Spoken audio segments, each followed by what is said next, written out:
Today we will explore the reasons for word formation under the context of Hong Kong and China. In our video, we will explore 5 different words and each word will be analyzed through 3 perspectives. These 3 perspectives will be context, word meaning, and linguistic description. Every word has its own unique linguistic features, but many typical English words have been changed in meaning through its frequent use in Hong Kong and Chinese culture. Those who understand both English and Chinese have begun to use these terms in their own distinctive way, and many of these terms are only understood by those living in Hong Kong and Chinese culture. As a result of the increased use of internet slang and colloquialism, English terms have acquired new meanings among Hong Kong and Chinese people. These conversions in meaning reflect a larger discussion behind how words can be applied in real-life situations. Listen on for our presentation. The first vocabulary is rigid. There are 3 meanings of rigid, depends on the adjectives and also the different contexts. First meaning is a masculine name, and is also the name of 3 kings of England. It originates from England and named after 3 British kings. The first one is Richard I, Richard II, and also Richard III.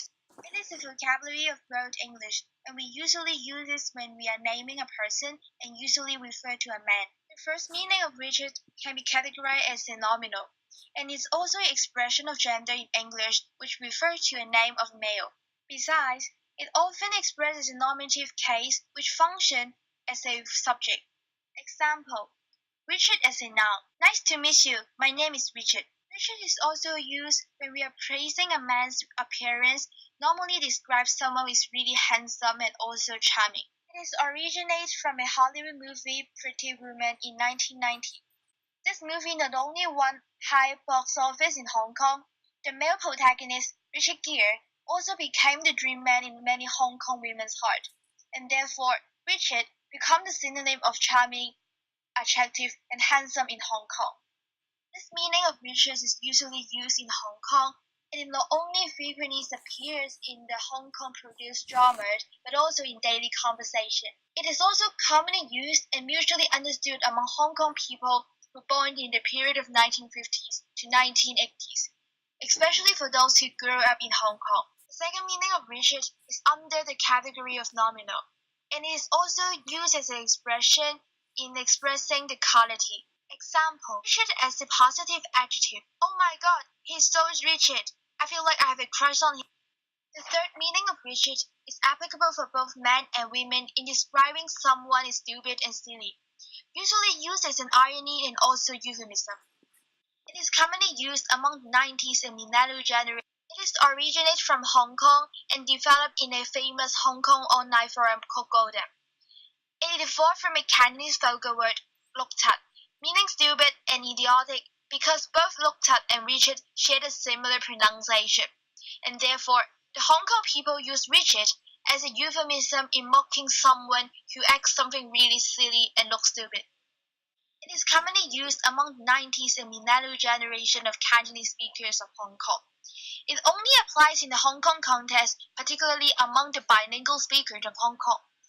It is interesting to know that even though you are the Chinese, but if you are not grown up in Hong Kong and do not speak Cantonese, then you will find it difficult to understand because you do not have the socio-cultural background and knowledge about Hong Kong. Meaning 3 of Richard is also under the category of nominal. It is also used as an expression in expressing quality. Example: Richard is a negative adjective. Haha bro, see what have you done, you're so Richard. Let's start from its original first. The term flags, from their use as landmarks, is used as programming to mean a requirement to process an action. If the requirement cleared, one says the flag is true or the flag's been raised.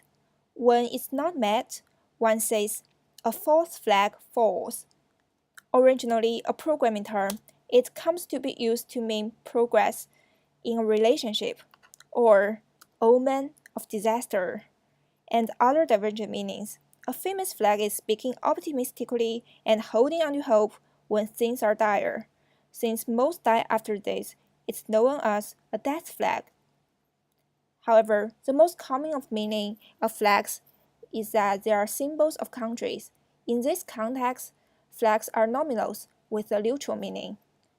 The second meaning of flag is used in computing field. In programming, a flag is predefined bit or bit sequence that holds a binary value.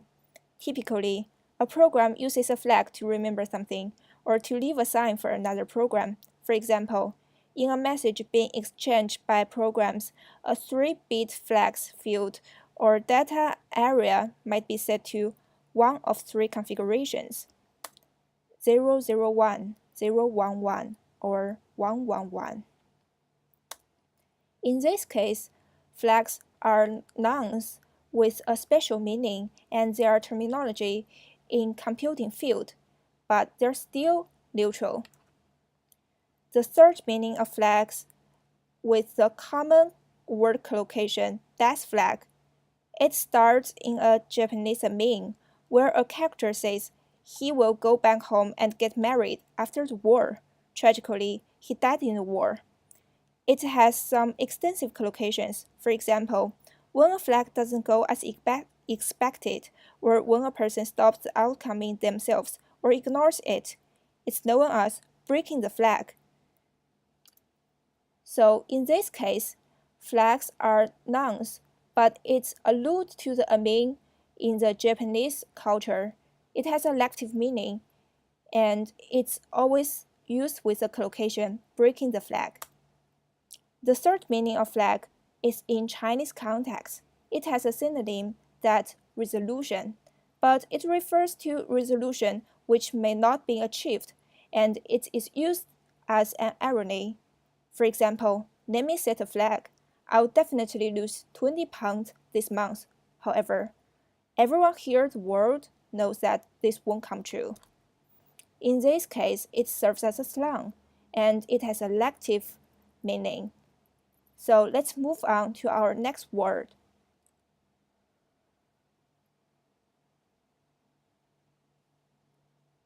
Golden filter to automatically replace some frequent foul language with literally positive words or phrases. This cunning verse was replaced by English word hyandi. It is such a smart translation that combines the sound and the meaning that is diffusely adopted by the netizens. And now I'm going to introduce you a new vocab, Fighting. It originally pronounces as fighting and pronounces as fighting in Korean pronunciation. Under the universal context, according to Cambridge Dictionary, fighting means the act of people fighting, especially in a war. For example, furious fighting has continued all day on the outskirts of the town. Under the Korean and K-pop community's context, it is a word of support or encouragement.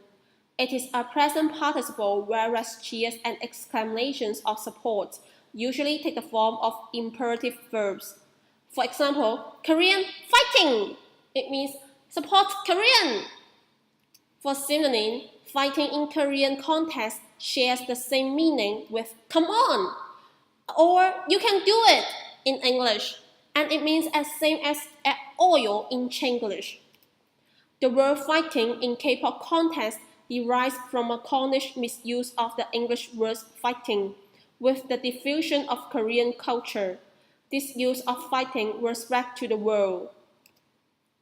Fighting is a special word. First, the meaning of this word is culturally different.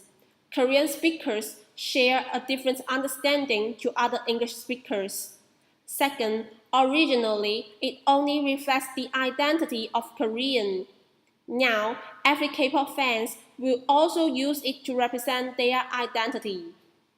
Third, it is pronounced differently in Konglish, but the spelling remains the same. Now I'm going to analyze a word, flower boy. This word contains 3 meanings. First of all, it refers to a guy whose first priority is his appearance and women.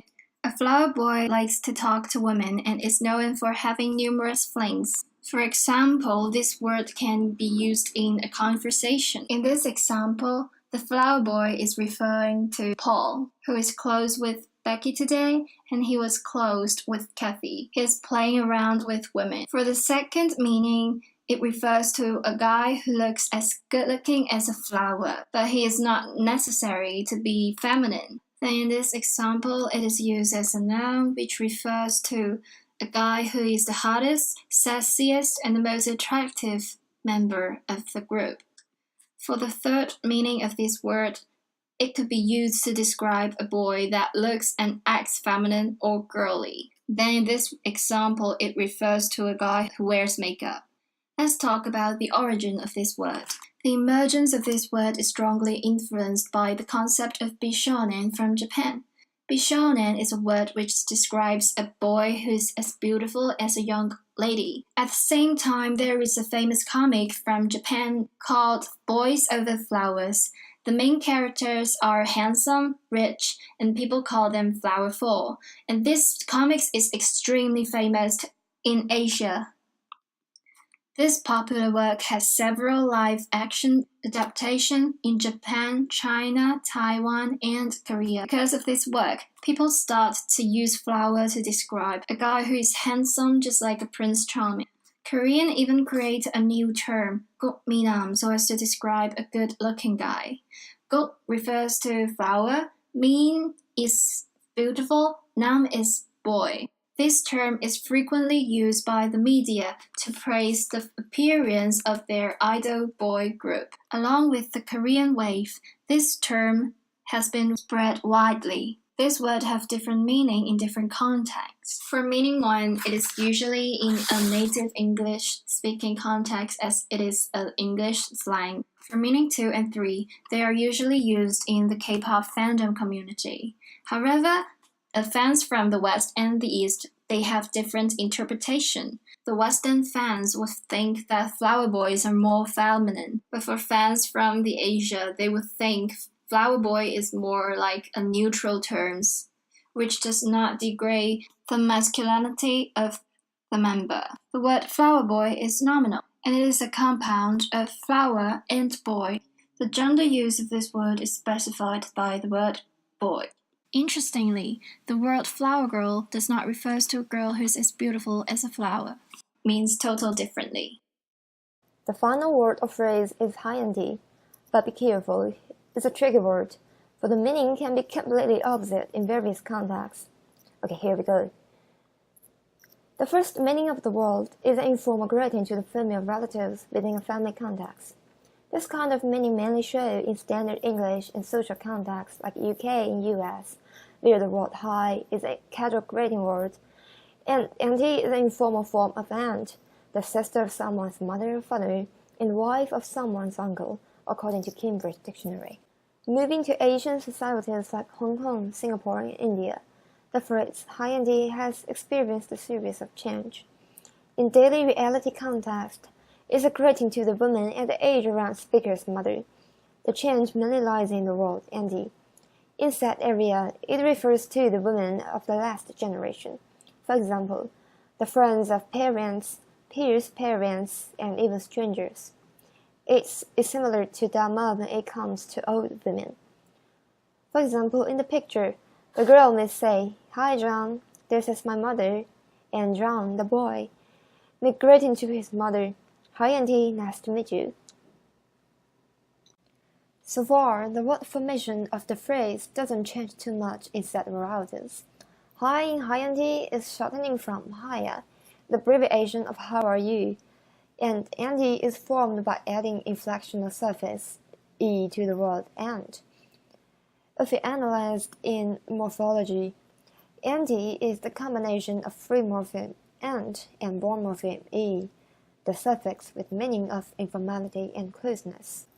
From word category perspective, hi auntie as a whole serves as introduction, with hi as an introduction and auntie as a nominal word, which is the dress of the person. Now, if we focus specifically on Hong Kong context, things may go a little bit darker.